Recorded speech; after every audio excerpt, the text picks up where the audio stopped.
Nurmikot ja käytävät jakavat ja jäsentävät pihasi erilaisiin osiin. Saat nurmikon reunoihin muotoa ja näyttävyyttä helposti, kun käytät Everedge-reunuksia. Everedge-reunuksia on 5 eri väriä, 3 eri korkeutta ja 2 eri paksuutta.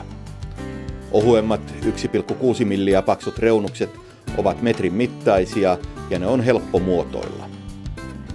1 metrin mittaisina on saatavana myös tukevia 2,5 millin paksuisia reunuksia. Everedge-reunusten asentaminen aloitetaan muotoilemalla nurmikon reuna esimerkiksi lapion avulla. Kun haluttu muoto on saavutettu, aloitetaan reunusten asentaminen. Reunus laitetaan niin, että Everedge-logo on nurmikosta poispäin, eli jää näkyviin. Everedge-reunukset upotetaan haluttuun syvyyteen käyttämällä apuna kumivasaraa tai suojaamalla reunus esimerkiksi puupalikalla, jos lyöntiin käytetään metallista vasaraa.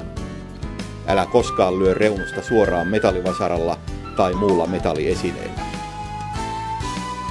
Reunusten jatko-osat liitetään jo maahan asennettuihin reunusosiin.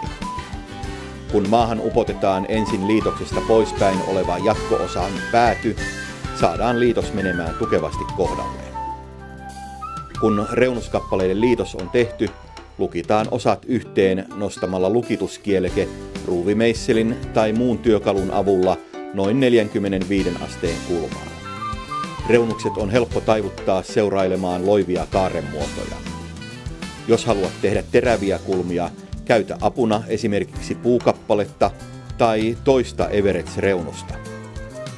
Reunusten muotoilut on tehtävä ennen niiden paikalleen asentamista. Kun Everedge-reunukset on asennettu paikalleen, on pihasi entistä siistimän näköinen. Siistissä pihassa viihtyy koko perhe entistä paremmin ja lisäksi se on käyntikorttisi niin vieraillesi kuin ohikulkijoillekin.